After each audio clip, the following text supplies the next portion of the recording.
Hi, my name is Kayla Hinckley, and I chose my presentation over Juan Carlos Alfonso Victor Maria de Borbon.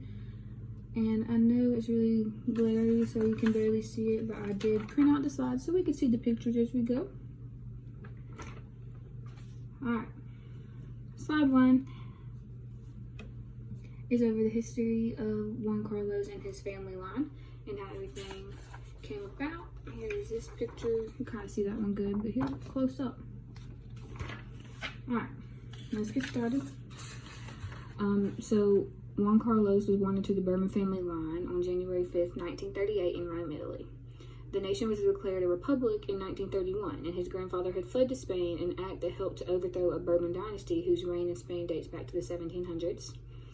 The family had long and complicated ties to Europe's royal houses. The Bourbon line was originally a French one, but it also had priestly German blood in them, and the grandmother of Juan Carlos was the granddaughter of Queen Victoria of England.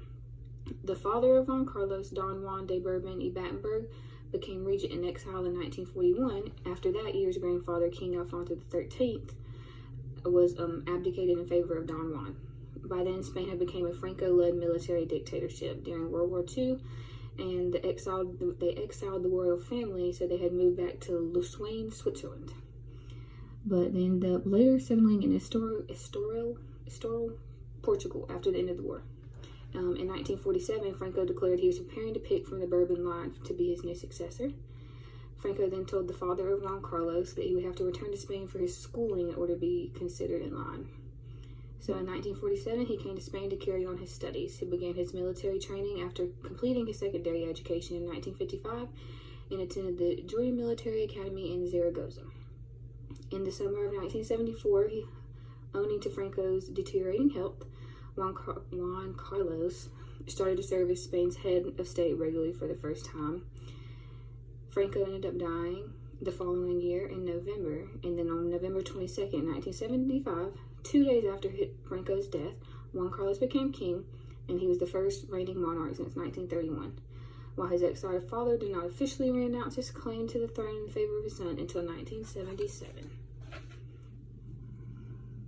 Next up, we have a little bit of politics regarding Juan Carlos and what he did in Spain during his reign. So, King Juan Carlos I of Spain has led his country through an extraordinary political evolution. He was handpicked to replace him by the military dictatorship General Francisco Franco. The young monarch rapidly moved to return Spain to a democratic parliamentary government in the late 1970s. In doing so, he gave up so much of his own influence and had taken the Iberian Peninsula nation into the pan-European political community within a decade.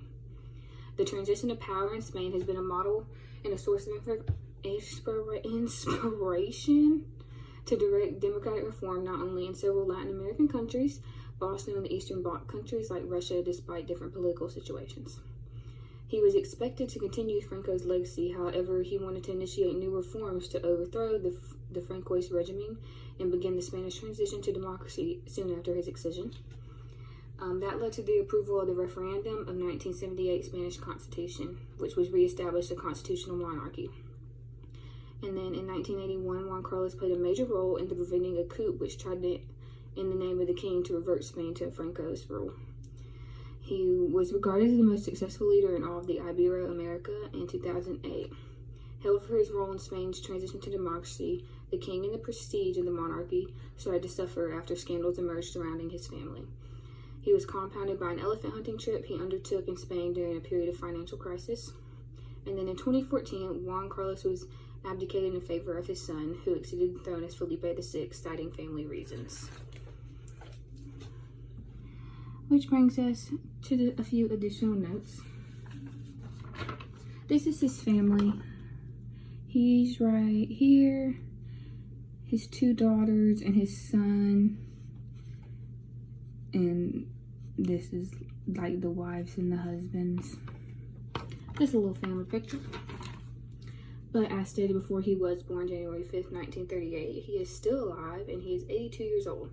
He was the King of Spain from 1935 to 2014, and as shown in the picture, him and his wife had 2 daughters together and 1 son, and their names were Elena, Cristina, and Felipe.